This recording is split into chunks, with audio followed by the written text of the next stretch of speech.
గతంలో కంటే మోడీ గారు ఈరోజు ఉన్న పరిస్థితుల్లో భిన్నంగానే ఉన్నారు. ఎందుకంటే చంద్రబాబు నాయుడు అడుగులు అడిగేసి నడిచాడు ప్రధానమంత్రి గారు. అక్కడ జరిగిన ఊచకోత 26 మంది మరణించిన పాకిస్తాన్కి మనకు యుద్ధం వచ్చే పరిస్థితిలో ఉండగానే ఎంతో ధైర్య సాహసాలతోటి ఆంధ్ర రాష్ట్రం కావాలనే మోడీ గారు వచ్చారు. అదే ఆంధ్ర రాష్ట్రం మీద ఇష్టం లేకపోతే మోడీ గారు నిన్న రారు, చంద్రబాబు నాయుడు కూడా ధిక్కరించేసేవాడు. ఇక్కడ ఉన్న పరిస్థితి ఏందని ఎంతో ధైర్య సాహసాలతోటి వచ్చి నిన్న ఆయన ఇవ్వాల్సిన ఏదో చెప్పాల్సిన ఏదో చెప్పి ఆంధ్ర రాష్ట్రానికి ఒక ఇమేజ్ పెంచాడు.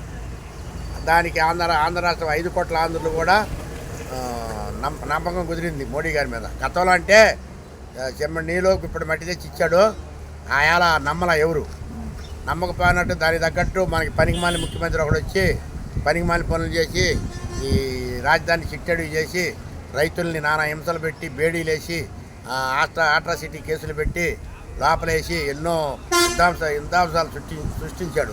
అయినా కానీ రాజధాని రైతులు కానీ మహిళలు కానీ ఎక్కడ ఎరవకుండా రోడ్డెక్కి ప్రభుత్వం మీద ఎదురు తిరిగి మరి 2 సార్లు పాదయాత్ర చేసి మరి తర్వాత చంద్రబాబు నాయుడు గారిని తీసుకొచ్చుకున్నారు. నిన్న మోడీ గారు వచ్చారు, బ్రహ్మాండంగా మరి లక్షల్లో జనాభా వచ్చారు ఇక్కడికి, మరి బాగా చేశారు.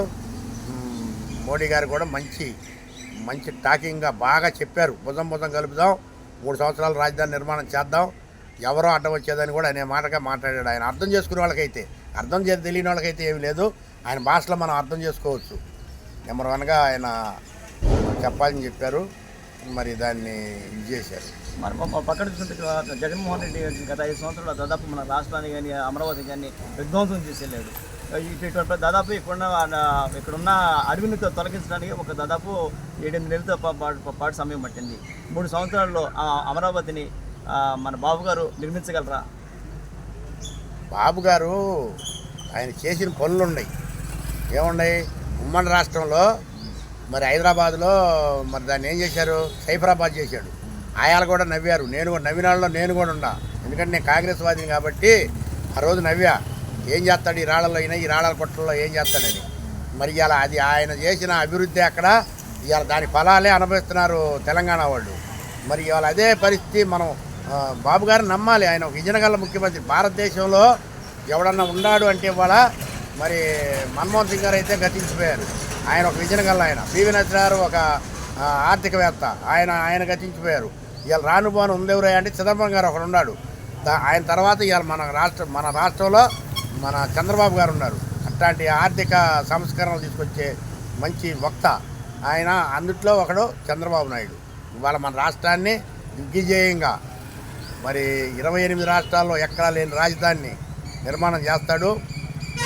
ఢిల్లీ ఎంపీలు కూడా మన రాష్ట్రంలో ఉండేటట్టుగా ఆయన ఏర్పాటు చేస్తాడు. బ్రహ్మాండమైన రాజధాని నిర్మాణం చేస్తాడు.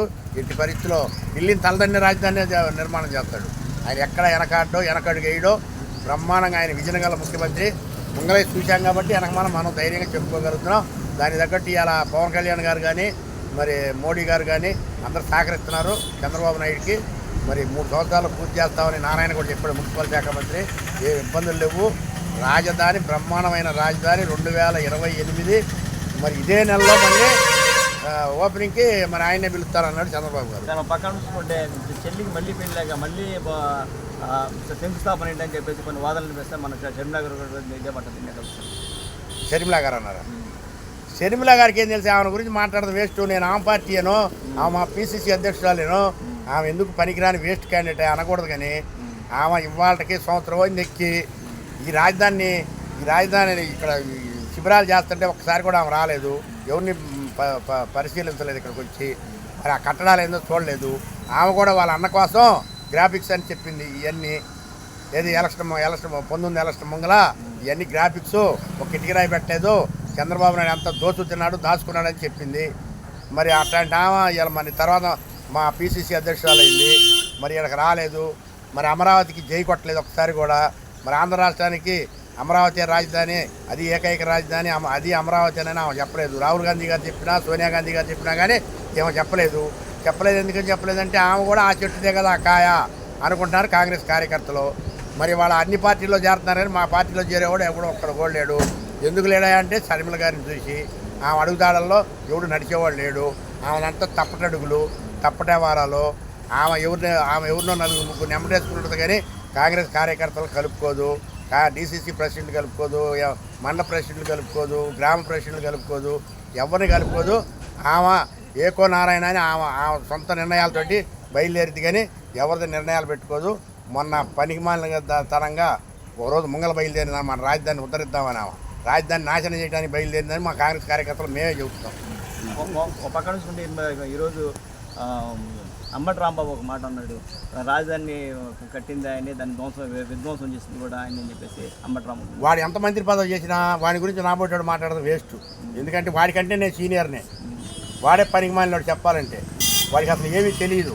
వాడేదో డ్యాన్సులు వేయటం, క్యాబరే డ్యాన్సులు వేయటం, మరి పొపోనేసాలు వేయటం అది చేస్తాడు. కానీ అంబటి రాంబాబుకి ఏమీ తెలియదు.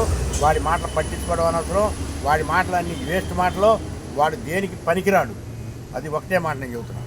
గడ్డెత్తాడు విధ్వంసం చంద్రబాబు ఎటువంటి చంద్రబాబు బాగు చేసాడు. అయితే ఇదంతా ఎందుకు ఆయనకి కొనుక్కోలేక ఆయన ఇంట్లో వచ్చాడా?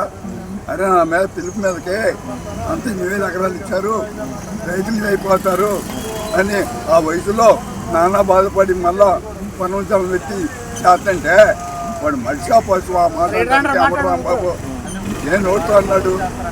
విధ్వంసం చేస్తున్నాడా? వాళ్ళు చేస్తున్నారు. ఏం చేసి ఇప్పుడు కూడా పార్టీలో లేకుండా కూడా ఇప్పుడు చేస్తున్నారండి.